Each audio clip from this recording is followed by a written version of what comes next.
जब उसने मुझे कहा कि मैं तुमसे शादी करना चाहता हूँ तो मुझे अपनी कानों पर यकीन नहीं आया। क्या मैंने सुना है? लेकिन हाँ, यह बात सच थी। वो मुझसे शादी करना चाहता था। मेरा खुशी के मारे बुरा हाल था कि मुझे वो लड़का मिल रहा है जिसके पीछे सारी लड़कियां पागल हैं। मैं उसके अलावा और कुछ भी नहीं चाहती थी। जल्दी से ही अपना हाथ मैंने उसके हाथों में थमा दिया था। ये मेरी ज़िंदगी का सबसे बड़ा फैसला था। लेकिन मैं कहाँ जानती थी कि मेरी ज़िंदगी बदलने वाली है। हम दोनों की शादी की तैयारियां शुरू हो गई थी।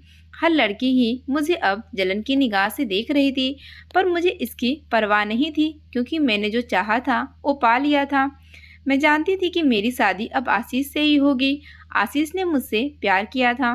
मैं जानती थी कि वह हुस्न पर मरने वाला मर्द था।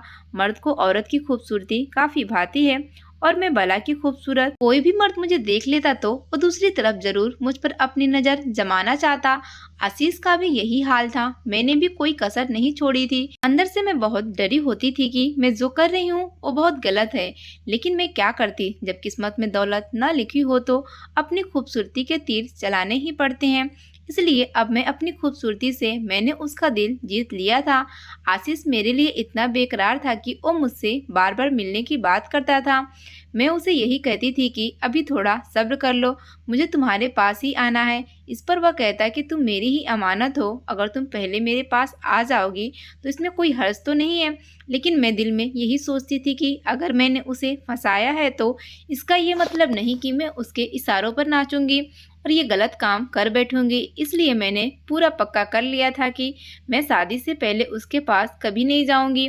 आशीष मुझसे नाराज हो गया था, लेकिन मुझे इसकी कोई फिक्र नहीं थी। मैं बस यही चाहती थी कि एक दफ़ा शादी हो जाए और मैं अपने मकसद में कामयाब हो जाऊं। उसके बाद मैं उसको कभी नहीं रोकूंगी और इसकी ही मानूंगी। कुछ ही वक्त के बाद मेरी उसके साथ शादी हो गई थी। वो बहुत खुश था। दुल्हन के जोड़े में मैं गजब लग रही थी। उसने जैसे ही मुझे देखा तो उसकी आंखें की पलकें झपकना ही बंद हो गई थी। वो मुझे देखकर भूत बन गया था। मैं भी जानती थी कि मैं उसे हैरान कर दूंगी और वही हुआ था। मैं बहुत कमाल की लग रही थी क्योंकि मुझ जैसी खूबसूरत लड़की उस वक्त कोई भी नहीं थी और मैं ही दुल्हन के रूप में आशीष की हो गई थी। उसने जैसे ही मुझे देखा तो रिश्ते के फौरन बाद ही मुझे एक होटल में लेकर गया। काफ़ी हैरान थी कि उसने सेहरा क्यों बांधा है, लेकिन शर्म के मारे मैंने घूंघट कर लिया है। इस तरह उसने भी मुझे चिढ़ाने के लिए सेहरा बांध दिया हो, क्योंकि यह रिवाज काफ़ी पुराना था। जैसे ही होटल गई तो मैंने इसका सेहरा हटाना चाहा। वो खामोश बस मेरे सामने बैठा हुआ। मैंने जैसे ही उसका सेहरा हटाया तो मेरे सर पर आसमान गिर गया, क्योंकि वहाँ आशीष नहीं बल्कि वहाँ तो मेरा अपना।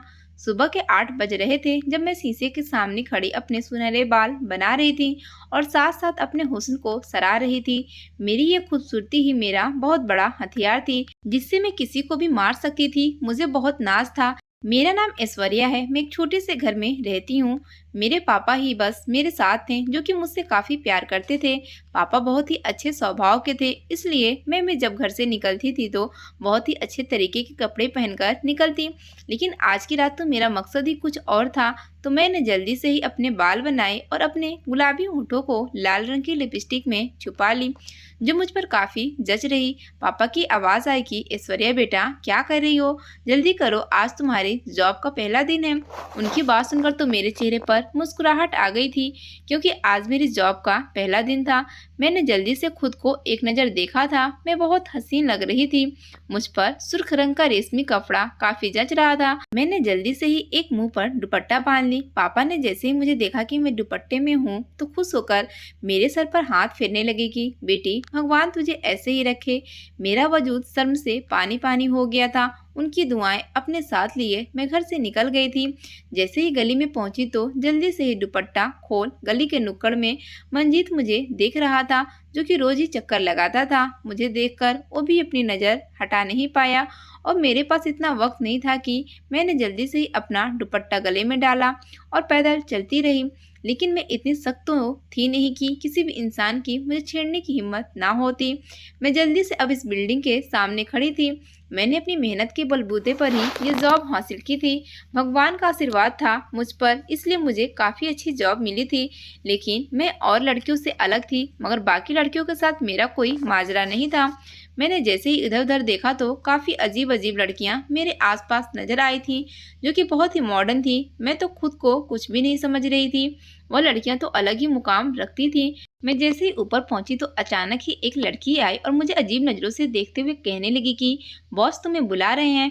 मैंने जैसे ही उसकी बात सुनी तो जल्दी से अपने आप को समेटा और अंदर चली गई। जैसे ही बॉस को देखा तो मैं हैरान हो गई थी। वह बहुत हैंडसम था, लेकिन अपनी नज़र मैंने नीचे कर ली थी। मेरा दिल तो बहुत उछल कूद कर रहा था, लेकिन मैंने खुद पर काबू पाया और इसे गुड मॉर्निंग किया था। इसने मुझे जवाब दिया और मुझे ऊपर से नीचे तक देखने लगा। साथ ही कहने लगा कि तुम बहुत शरीफ घर की लग रही हो, तुम्हें इस कंपनी में जॉब क्यों करनी है? मैंने उसे कहा कि मुझे पैसों की ज़रूरत है, बस इसलिए जॉब करनी है। अभी मैं यही कह रही थी कि जब अचानक दरवाज़ा बजा और कोई अंदर आया था। वो अंदर आया था या कोई भूकंप, मुझे समझ नहीं आया, लेकिन जो भी था इसने काफ़ी अफरा-तफरी मचा दी थी। मैंने जैसे ही मुड़कर देखा तो मेरी आंखें फटी की फटी रह गई थी। वो बहुत ही हैंडसम था, लेकिन उसने एक नज़र भी मुझे न देखा और फौरन से ही एक चाबी ली और वापस चला गया। जब अचानक ही बॉस ने मुझे कहा कि तुमने मेरी बात का जवाब नहीं दिया, मैं फौरन उससे कहने लगी कि बस मुझे जॉब की ज़रूरत थी और मुझे अपनी काबिलियत पर जॉब मिली है। मैं पूरी कोशिश करूंगी कि आपका दिल जीत सकूं। मैंने बहुत मुस्कुराकर यह बात कही थी तो बॉस मेरी बात सुनकर मुस्कुराने लगा। वो 50 साल का था, लेकिन वो अपनी उम्र से बहुत ही कम लग रहा था। इसने खुद को काफ़ी फिट रखा हुआ था। कहने लगा कि आप मुझे बहुत ही अच्छी लगी। उम्मीद है कि इस कंपनी में कोई मुश्किल पेश नहीं आएगी और आप अच्छा काम करके हमारा नाम बुलंद करोगी। मैं बहुत हैरान हुई थी कि वो तो मुझे बहुत इज्जत दे रहा है, लेकिन खुद से कुछ सोचते हुए मैंने जल्दी से ही अपना हाथ आगे कर ली। बॉस ने जैसे ही मेरा मुलायम हाथ देखा तो फौरन पकड़ लिया और मैं हैरान हो गई थी, क्योंकि मेरा हाथ छोड़ने का नाम ही नहीं ले रहा था। मैंने जबरदस्ती अपना हाथ पीछे किया। जब वो कहने लगा कि सॉरी, मैं कहीं खो गया था, मैं जल्दी से ही वापस आ गई थी और अपने काम पर ध्यान देने लगी। आसपास की लड़कियों में खुसर-फुसर होने लगी थी कि ये लड़की कहाँ से आई है और बॉस के साथ इतना फ्रेंक क्यों है। पर मैंने इनकी बातों पर ध्यान न दिया और अपने काम से काम रखने लगी थी। मुझे काफ़ी अरसा गुजर गया था और मैं यही करती थी। मैं जब भी कंपनी से बाहर निकलती तो जल्दी से मुंह बांध लेती और इसी तरह घर से भी मुंह बांध कर निकलती और रास्ते में जाकर उतार देती थी। एक रोज अचानक ही मुझे बॉस ने अपने ऑफिस में बुलाया। मैंने अपना बैग कंधे पर लटकाया और ऑफिस चली गई। जब अचानक ही मेरा पाँव फिसला, वो बैग मेरी बाजू से नीचे गिर गई। इसके साथ ही मेरा दुपट्टा भी गिर गया था, जिसके साथ ही मेरा चेहरा शर्म से लाल हो गया। बॉस ने मुझे देखा तो मेरे चेहरे की तरफ देखने लगे। वह समझ गया था कि मैं क्या करती हूँ, तभी बोला कि तुम्हें शर्मिंदा होने की कोई ज़रूरत नहीं है। मैं जानता हूँ कि तुम एक शरीफ लड़की हो। मैं पहले ही सब कुछ समझ गया था, लेकिन तुम्हें ये सब करने की ज़रूरत नहीं है। जो हो तुम वही रहो। तुमने क्यों खुद को धोखा दे रही हो? उसकी बातें थी या कोई हथौड़ा जो मेरे सर पर लगा था? मैं भी हैरान हुई थी। सारी रात मैं यही सोचती रही थी, लेकिन मैंने फैसला कर लिया था कि मुझे कुछ करना है और मैं अपनी खूबसूरती के बलबूते पर ही कुछ कर सकती हूँ। मैं अब इस तरह ही ऑफिस जाती थी। मैं दुपट्टा नहीं बांधती थी, लेकिन बॉस को पता हो चुका था कि मैं ऐसी लड़की नहीं हूँ। अचानक ही एक रोज मैं किसी से टकराई थी। मेरी नज़र सामने गई तो ये वही नौजवान था जो उस दिन जल्दी में था। जब मेरा पहला दिन था, मैंने उससे पूछा कि आपका नाम क्या है। इसने बताया कि मैं आशीष हूँ, वो बॉस का बेटा है। मेरे सिर पर तो आसमान गिर गया था। मुझे यकीन नहीं आ रहा था कि यह उस बॉस का बेटा है जो कि मेरे साथ इतना फ्रैंक है। और अब तो मेरा दिल उसकी तरफ जाने लगा था। इसी दिन से खुद को काबू में कर लिया था कि अब से मैं बॉस के साथ फ्रैंक होकर कभी भी बात नहीं करूंगी। मैंने जैसे अपनी सहेली को बताया, वह एक माह से मेरे साथ बैठती थी, इसलिए वो मेरी दोस्त बन गई थी। जैसे उसे बताया तो वो कहने लगी, हाँ वह आशीष है और यह बॉस का बेटा है। लड़कियां इसके पीछे पागल हैं, लेकिन ये लड़कियों को भाव नहीं देता है। लड़कियों को अपने साथ जरूर रखता है, उनसे दोस्ती तो करता है, लेकिन किसी से आज तक इसने कभी शादी का वादा नहीं किया। मैं उसकी बात पर बहुत हैरान हो गई। अब मैं ये जान गई थी कि अगर मुझे आगे कुछ करना है तो मुझे बॉस से नहीं बल्कि उसके बेटे से बनानी पड़ेगी। मैंने फैसला कर लिया था कि मैं आशीष को अपनी तरफ करूंगी, लेकिन मैं कहाँ जानती थी कि बॉस बीच में आ जाएगा। मैं अब आशीष के आसपास मंडराती थी। मुझे काफी मेहनत लगी थी, पर मैंने इसके दिल में जगह बना ली थी। मेरी खुशी का कोई ठिकाना नहीं था। एक रोज उसने सुर्ख रंग का ड्रेस मुझे तोहफे में दिया। तो मैं काफ़ी हैरान हो गई थी क्योंकि आज तक इतनी कीमती ड्रेस मैंने कभी भी नहीं पहनी थी। जल्दी से अपना रूम लॉक करके मैं वो ड्रेस पहनने लगी तो इसमें काफ़ी खूबसूरत लग रही थी। मैंने सोच लिया कि कल ऑफिस जाकर उसका शुक्रिया अदा करूंगी। अगले दिन वही लाल ड्रेस पहनकर मैं ऑफिस चली गई। जैसे ही बॉस ने मुझे देखा तो वो भी यही कहने लगा कि ऐश्वर्या, तुम पर ये ड्रेस काफ़ी जच रही है। मैं उसकी तारीफ पर बहुत खुश हुई। इसके बाद मैं आशीष से मिली। उसने मुझे लाल ड्रेस में देखा तो काफी हैरान हुआ। वो बोला, ऐश्वर्या, तुमने ये ड्रेस कहाँ से लिया है और तुम पर बहुत सूट कर रहा है। मैंने जैसे इसकी बात सुनी तो हैरान हो गई थी। मुझे लग रहा था कि यह ड्रेस उसी ने मुझे दिया, लेकिन उसकी बातों से बिल्कुल भी ऐसा नहीं लग रहा था। परेशानी के आलम में मैं वापस घर आ गई। आदर्श मुझसे कहता था कि मैं तुमसे मिलना चाहता हूँ। अब हमें इस दोस्ती को आगे बढ़ाना चाहिए। उसने जैसे यह बात की तो मैं उसके बात का मतलब जान गई थी, लेकिन मैंने उसे मना कर दिया कि मैं अभी फ़िलहाल ये रिश्ता आगे नहीं बढ़ाना चाहती क्योंकि पापा की तबीयत काफ़ी ख़राब है। वह कहने लगा कि मैं तुम्हारे पापा का इलाज करवाऊंगा। मैंने उसकी बात सुनी तो दिल तेज़ी से धड़कने लगा क्योंकि मैं जानती थी वो मुझे क्या कह रहा है और मुझसे क्या करवाना चाहता है। पर मैं कभी भी अपनी इज्जत का सौदा नहीं कर सकती थी और अपने पापा के इलाज मैं इन पैसों से भूलकर भी नहीं करवा सकती थी। मैंने उसे कह दिया कि अगर तुम सच में मोहब्बत करते हो तो तुम्हें मुझसे शादी करनी होगी। इसने मेरी बात न मानी तो मैंने इससे सारे रिश्ते खत्म कर दिए क्योंकि मैं नहीं चाहती थी कि इसके साथ रहकर हद पार कर दूं। इसलिए मैं उससे मिलना बंद कर चुकी थी। लेकिन एक रोज वह कहने लगा कि ठीक है, मैं शादी के लिए तैयार हूँ। यह बात सुनकर मैं काफी खुश हो गई थी।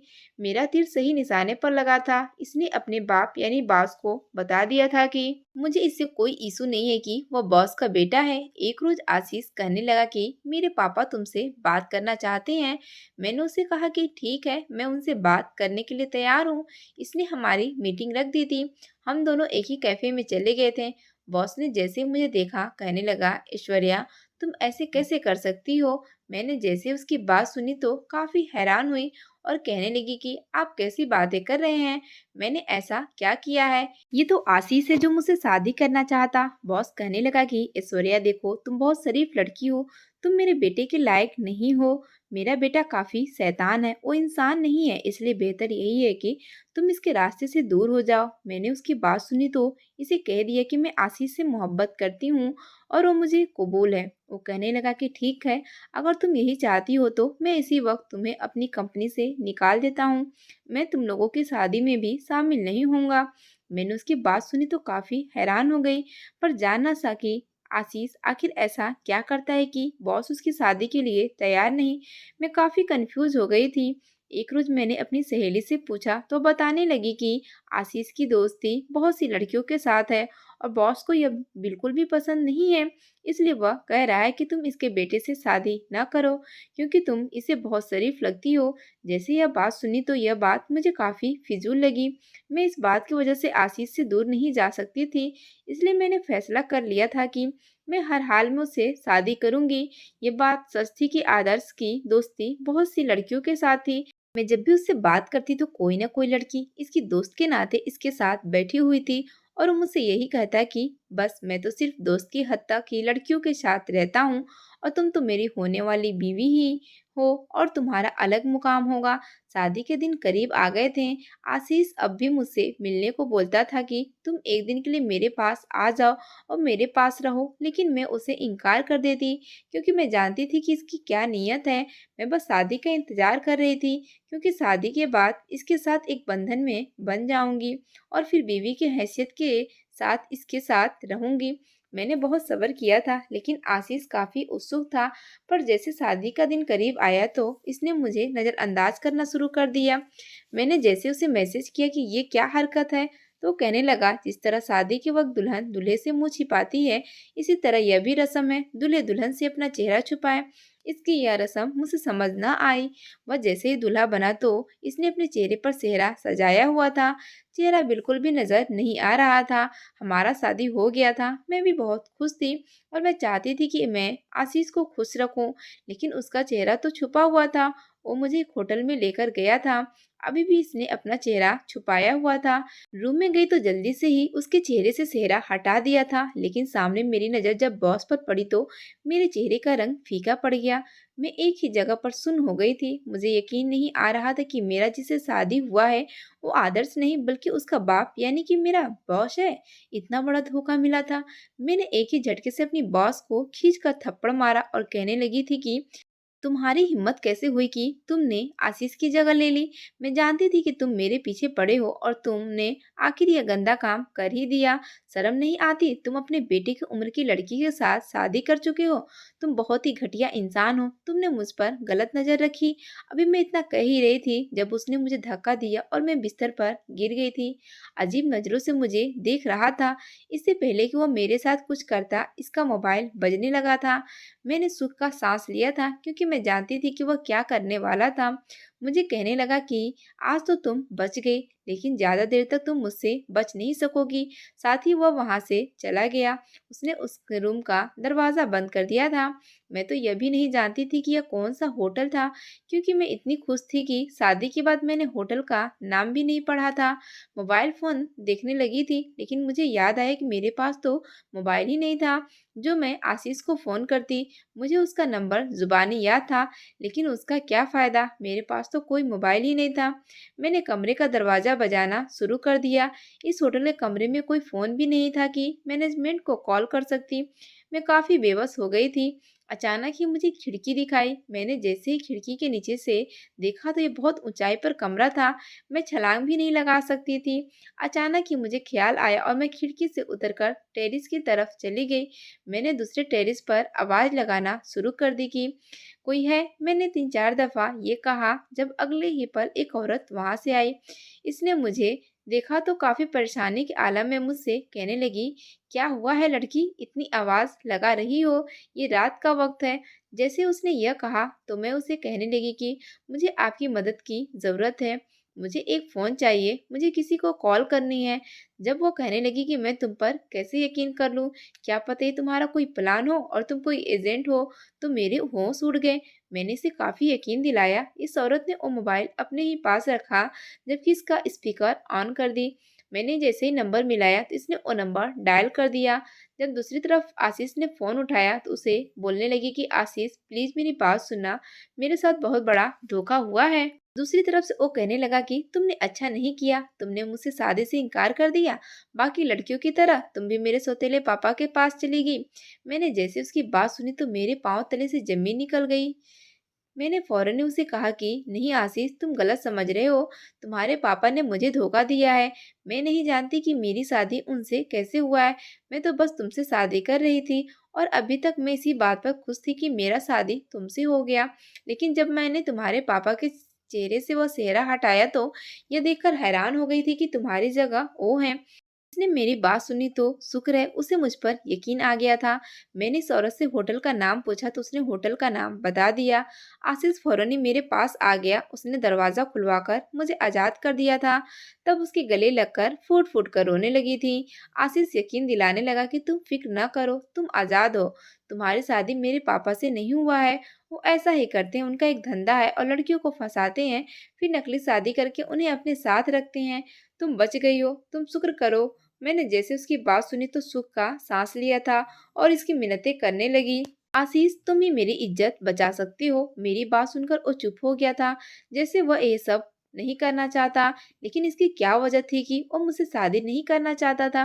मैं काफी हैरान हुई थी। इसने मुझे मेरे घर पर उतार दिया। पापा ने जैसे ही मुझे देखा तो हैरान हो गए थे और कहने लगी, बेटी क्या हुआ, अभी तो तुम्हारी शादी हुई है और तुम ऐसे हालत में वापस आ गई। मैंने उन्हें जैसे ही बताया कि मैंने आशीष से शादी की थी, लेकिन उसके चेहरे के पीछे जो था वो आशीष का सौतेला बाप था। जैसे यह बात सुनी तो उन्हें दिल का दौरा पड़ा और वहीं बेहोश हो गए। मैंने फौरन आशीष को कॉल मिलाई। वह जैसे ही आया तो पापा को अस्पताल ले गया। उसने मेरे पापा का सारा इलाज करवाया था। मैं बहुत रोई थी। मेरे आंसू थमने का नाम नहीं ले रहे थे। मुझे सब कुछ याद आ रहा था कि कैसे मैंने अपने पापा को धोखा दिया है। इस वक्त मैं अस्पताल में बैठकर रो रही थी जब अचानक ही पीछे से किसी ने मेरे कंधे पर हाथ रखा। जैसे ही मैंने देखा तो वो आशीष था। इसने मुझे हौसला दिया कि ऐश्वर्या चुप हो जाओ, तुम्हारे पापा बिल्कुल ठीक हैं। मैंने उनका इलाज करवा दिया है, तुम्हें और क्या चाहिए? मैंने आशीष का शुक्रिया अदा किया था, इसका हाथ थामा और कहने लगी कि तुम बहुत अच्छे इंसान, बिल्कुल भी बुरे नहीं हो, तुम क्यों नहीं मुझे अपनाते? तुम क्यों इनकार कर रहे हो? शायद मैं इतनी अच्छी नहीं हूँ या मैं तुम्हारे लायक नहीं हूँ, इसलिए तुम मुझसे शादी नहीं करना चाहते। मेरी बात सुनकर इसने मुझे चुप करवा दिया और कहने लगा कि ऐसी बात नहीं है। जब डॉक्टर आया उसने कहा कि आपके बाप को होश आ गया है। यह खबर मेरे लिए काफी खुशी की थी। मैं दौड़ी दौड़ी उस कमरे में चली गई जिधर मेरे पापा एडमिट हैं। मैंने अपने पापा को देखा तो वो मेरा ही नाम ले रहे थे। मैं उनके पास चली गई। आशीष भी मेरे साथ ही था। पापा ने मेरा हाथ थामा और दूसरी तरफ आशीष को अपने पास आने का इशारा करने लगे। आशीष उनके पास आया तो पापा ने एक हाथ से उसका हाथ थाम लिया। पापा ने हम दोनों को एक दूसरे के हाथ में दे दी और कहने लगी कि आशीष प्लीज मेरी बेटी से शादी कर लो। शायद ये मेरी आखिरी सांसें है, इसके बाद मैं अपनी बेटी को खुश नहीं देख सकूंगा। मैं ये नोट कर रहा हूँ कि मेरी बेटी तुम्हारे साथ बहुत खुश रहेगी। आशीष ने जैसे मेरे पापा की बात सुनी तो इसके चेहरे का रंग उड़ गया था। वो वैसे ही बाहर निकल आया था। इसने कोई जवाब न दिया। अगले ही लम्हे पापा का चेहरा मुरझा चुका था। पापा का हाथ बेजान होकर एक तरफ को गिर गया। यह देखकर तो मेरे होश उड़ गए। मैंने जल्दी से डॉक्टर को बुलाया। आशीष मेरी चीख सुनकर वापस आया, इसलिए जैसे ही पापा को देखा तो इसने पापा की आंखें बंद कर दी। मैं जान गई थी कि पापा इस दुनिया में नहीं रहे, लेकिन मुझे अभी भी यकीन नहीं आया। मैंने जोर जोर से रोना शुरू कर दी। आशीष ने मुझे काफी हौसला दिया। 3 दिन ऐसे ही गुजरा। मैं शोक में डूबी हुई थी। मुझसे कुछ खाया भी नहीं जा रहा था। आशीष ही मेरे साथ था जो मुझे सहारा दे रहा था। मेरी हालत काफी खराब हो गई थी। मुझे अस्पताल ले जाता और मेरी दवा लेकर आता था, लेकिन मैं जब भी अपने घर जाती तो आसपास के लोग मुझे अजीब नजरों से देखते। एक दफा मंजीत ने जैसे मुझे आशीष के साथ देखा तो इसने यह अफवाह पूरे मोहल्ले में फैला दी कि मेरा आशीष के साथ चक्कर है। मोहल्ले के लोग मुझे कहने लगे कि तुम जैसी चरित्रहीन लड़की हमारे मोहल्ले में नहीं रह सकती, और मुझे मोहल्ले से निकालने लगे थे जब अचानक ही आशीष ने उन सबके सामने ऐलान कर दिया था कि ये मेरी होने वाली बीवी है, कोई इस पर उंगली नहीं उठाएगा। जैसे उसकी बात सुनी तो काफी हैरान हो गई थी। मैं नासमझी आलम में आशीष की तरफ देख रही थी, लेकिन वो बहुत ही सीरियस होकर यह बात कह रहा था। कुछ ही देर बाद आशीष ने मुझे अपने घर बुलाया और मुझसे कहने लगा कि मुझे तुमसे एक बात करनी है। मैंने जैसे ही उसकी बात सुनी तो हैरान हो गई थी, क्योंकि वो कह रहा था कि मैं तुमसे शादी तो कर सकता हूँ, लेकिन मैं तुम्हें वो रुतबा नहीं दे सकूंगा जो एक बीवी का होता है। मुझे उसकी बात समझ नहीं आई, लेकिन मैंने इसे हाँ कर दिया था। कुछ देर बाद हमारा शादी हो गया। उसका अभी भी वैसे ही उठना बैठना था। वो लड़कियों के साथ दोस्ती करता था। यह चीज़ मुझे पहले तो अजीब नहीं लगती थी, लेकिन कुछ वक्त के साथ साथ मुझे यह एहसास होने लगा था कि मैं इसकी बीवी हूँ, इसे दूसरी लड़कियों के साथ नहीं होना चाहिए। जैसे ही एक रोज उसे कहा कि, तो वो कहने लगा तुम्हें इस बात की आदत डाल लेनी चाहिए कि मैं ऐसा ही हूँ। मैंने उसकी बात सुनी तो इसे फौरन कहने लगी कि अगर ये सभी चलता रहा तो मैं तुम्हारे साथ नहीं रह सकूंगी। एक रोज अचानक ही मेरी तबीयत बिगड़ी थी। मैं बहुत खुश हुई थी क्योंकि मुझे यही लगा कि मैं उम्मीद से हूँ। मैंने जैसे ही आशीष को बताया तो वह हैरान हो गया। इसने मुझे तलाक की धमकी दी थी और कहने लगा था कि तुम एक चरित्रहीन लड़की हो, मैं तुम्हारे साथ नहीं रह सकता। मैंने जैसे ही उसकी यह बात सुनी तो मुझे ऐसा लगा जैसे मैंने गलत सुन लिया हो। मुझे अपने कानों पर यकीन नहीं आ रहा था। इस रोज मेरा दिल टूट चुका था। मैं वापस अपने घर आ गई थी। मैंने भी डॉक्टर से चेकअप नहीं करवाया था। 5 दिन ऐसे ही गुजर गए। आशीष ने मुझसे बात तक करने की कोशिश न की। छठे रोज वो आया तो कहने लगा, ऐश्वर्या मुझे तुमसे एक बात कहनी है। मैं तुम्हें बीवी का दर्जा नहीं दे सकता। जैसे ही मैंने ये खबर सुनी कि तुम पेट से हो तो मुझे हैरानी हुई, क्योंकि ऐसा हो ही नहीं सकता। मेरे अंदर खराबी है, मैं कभी बाप नहीं बन सकता। मैंने जैसे उसकी बात सुनी तो मेरा चेहरा उड़ चुका था। लेकिन यह बात सच थी कि मुझे अपने अंदर अजीब सी बदलाव महसूस हो रही। मैंने आशीष से कहा कि जरूरी नहीं कि तुम बाप नहीं बन सकते, क्या पता कोई गलतफहमी हुआ हो। इसने मेरी बात सुनी तो कहने लगा, अगर ऐसी बात है तो तुम डॉक्टर के पास जाकर चेकअप करवा लो। मैंने चेक करवाया तो डॉक्टर ने मुझे खुशखबरी सुनाई। मैंने जैसे ही आशीष को बताया तो इसे खुद पर यकीन नहीं था, लेकिन मैं हैरान थी कि वो इतना यकीन से कैसे कह सकता है कि मैं बाप नहीं बन सकता। मैंने उससे जैसे पूछा तो वह कहने लगा कि मैं 8 साल का था जब मेरे पापा का देहांत हो गया था। मेरी मम्मी ने दूसरी शादी कर ली थी। मेरा सौतेला बाप वही है जो एक कंपनी का बॉस था। वो मुझ पर काफी जुल्म करता उस जुल्म की वजह से मैं दिमागी मरीज का शिकार हो गया था। मेरी हालत बिगड़ गई थी, लेकिन सौतेले बाप को मुझ पर तरस नहीं आया था। मैंने फैसला कर लिया था कि मैं अपनी अलग दुनिया में जीऊँगा और इसका साथ बिल्कुल नहीं दूँगा, लेकिन ऐसा करना मुमकिन नहीं था। वो मुझे रोज़ ऐसी दवाई दूध में मिक्स करके पिलाता था, जिसकी वजह से डॉक्टर ने मुझे बताया कि मैं कभी बाप नहीं बन सकता। वो दिन मेरी ज़िंदगी का सबसे अजीब दिन था। मैं इस दिन काफ़ी तड़पा था, क्योंकि मुझे धोखा मिला था।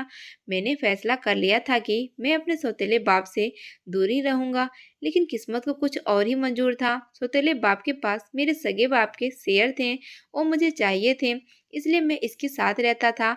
लेकिन मैंने इसे यही दिखाया था कि मैं इसकी कंपनी में इतनी दिलचस्पी नहीं रखता, और मैं इसी वजह से उसे दिखाने के लिए लड़कियों के साथ काफ़ी गहरी दोस्ती रखी, ताकि इसे यही लगे कि मेरी दोस्ती तो लड़कियों के साथ है और मैं अपने इस कंपनी में इतनी दिलचस्पी नहीं रखता। लेकिन इसके बाद मुझे पता चला कि मेरे सौतेले बाप ने लड़कियों के साथ बहुत गलत करता, बल्कि लड़कियां खुद उसके पास जाती हैं क्योंकि वह काफ़ी पैसे देता था। उसी वक्त मेरी नज़र तुम पर पड़ी थी। मैं जान गया था कि तुम्हारे साथ भी यही सब होने वाला है, लेकिन तुम फिर मेरी तरफ होने लगी। मुझे देखकर खुशी हुई थी, लेकिन मैं तुमसे शादी का वादा नहीं कर सकता, क्योंकि मैं किसी लड़की के साथ भी ऐसा नहीं करता था। मैं तो बस लड़की से इसलिए दोस्ती करता था ताकि अपने सौतेले बाप को दिखा सकूं, और जैसे ही लड़की मेरे और करीब आने लगती तो मैं उससे दूर हो जाता। और हाँ, यह बात थी कि मैं तुमसे भी शादी नहीं करना चाहता था। मैंने तुमसे शादी इसलिए नहीं किया था, लेकिन मुझे लगा था कि वक्त आने पर तुम पीछे हट जाओगी और शादी नहीं करोगी। लेकिन मैं कहाँ जानता था कि मेरा सौतेला बाप इस चीज़ का फायदा उठाएगा और वो मेरी जगह तुम्हारे पास आ जाएगा। इसे मालूम हो गया था कि मैं तुमसे शादी नहीं करना चाहता, इसलिए इसने नज़र रखी। मेरी शादी का दिन आया तो मेरी जगह तुम्हारे पास आ गया। इस तरह इसने तुमसे नकली शादी कर लिया। मैंने जैसे ही आशीष की बात सुनी तो मुझे अपने कानों पर यकीन नहीं आया। मैं बहुत हैरान थी, लेकिन मैंने भगवान का शुक्र किया कि मैं बच गई। मैं आशीष के साथ काफ़ी अच्छा ज़िंदगी गुजारने लगी थी। कुछ अरसे बाद भगवान ने हमें बेटा दिया था। मेरे पति की अपनी अलग कंपनी थी। इसने अपने सौतेले बाप से वो शेयर भी वापस मिल गए थे। इसने अपना कारोबार भी शुरू कर लिया था, और मैं दिन रात यही दुआएं करती थी कि इसका कारोबार दिन दुगनी रात चौगुनी तरक्की करे। आशीष की इज्जत मेरी नज़र में और भी बढ़ गई थी। मैं इसे काफ़ी बुरा इंसान समझती थी, लेकिन मैं जान गई थी कि वो बहुत ही अच्छा इंसान है, और दरअसल बुरा इंसान तो इसका सौतेला बाप यानी कि मेरा बॉस था। इंसान को दूसरे इंसान को समझने में गलती हो जाती है। मुझसे भी यह गलती हो गई थी, पर मैं खुश थी। इसके बाद ही पुलिस ने मेरे पति के सौतेले बाप को गैरकानूनी काम की वजह से गिरफ्तार कर लिया था। कहानी पसंद आई तो वीडियो को लाइक करें, और ऐसी ही अच्छी कहानियाँ सुनने के लिए चैनल को सब्सक्राइब करें।